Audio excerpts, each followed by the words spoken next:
Let's talk about Project Bluebeam. Can you describe what that is? Well, that's another subculture term that's been attached to a series of projects that involve what the Pentagon, what they call a deceptive indication and warning, or a false INW, which is a false flag. And it's the ability to stage, through very advanced technologies, an alien attack or an alien event. And it's a whole series of them. Now, what most people don't know about, since late 50s, early 60s, like the Barney Hill case and all that, those were all human assets abducting innocent people made to look alien.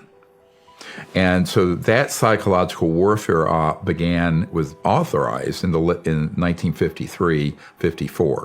1954, we mastered gravity control. So we started deploying these assets to begin to condition the public that there's a scary threat from outer space. Mm-hmm. I mean, look at Hollywood, Alien, Ridley Scott's the movies.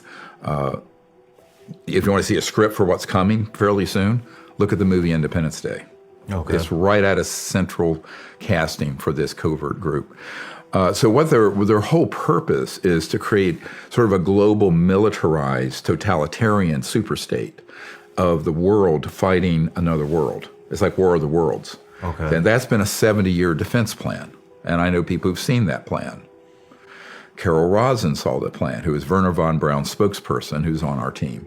She's almost 80 now, but brilliant mind. And, when she realized in the 70s that this was what was afoot, her whole life was devoted to trying to get some of these projects under control. But we're little David's up against an enormous Goliath.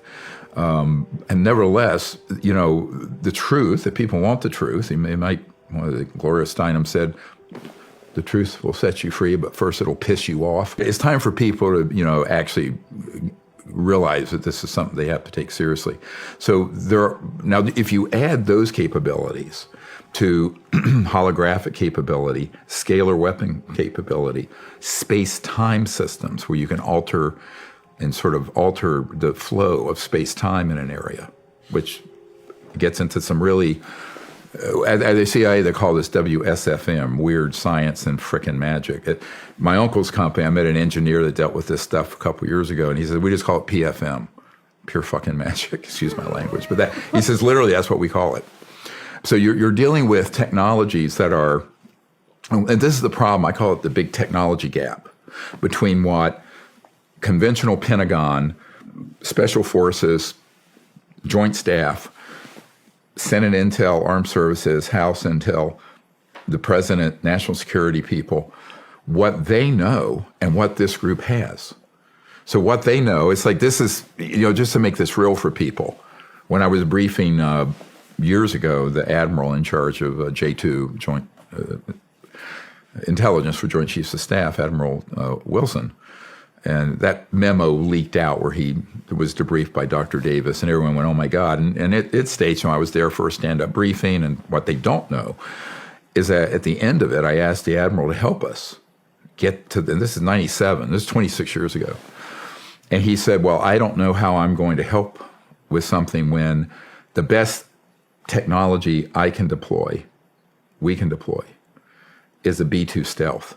And this other group have objects that can do circles around the B-2s. And he acknowledged that to me.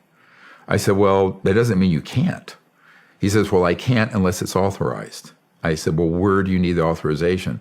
Well, he felt he needed authorization from the SecDef, who had already been waived off, and the president, which was Clinton at the time, who had also, I have a very interesting story since I saw you, but we knew that Clinton had been approached by George H.W. Bush and told, butt out, this is none of your business, dealing with the UFO issue.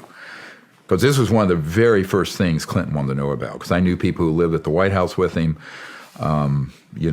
He was very keen on getting to the bottom of it, but the efforts he launched were torpedoed, and he eventually backed off of it.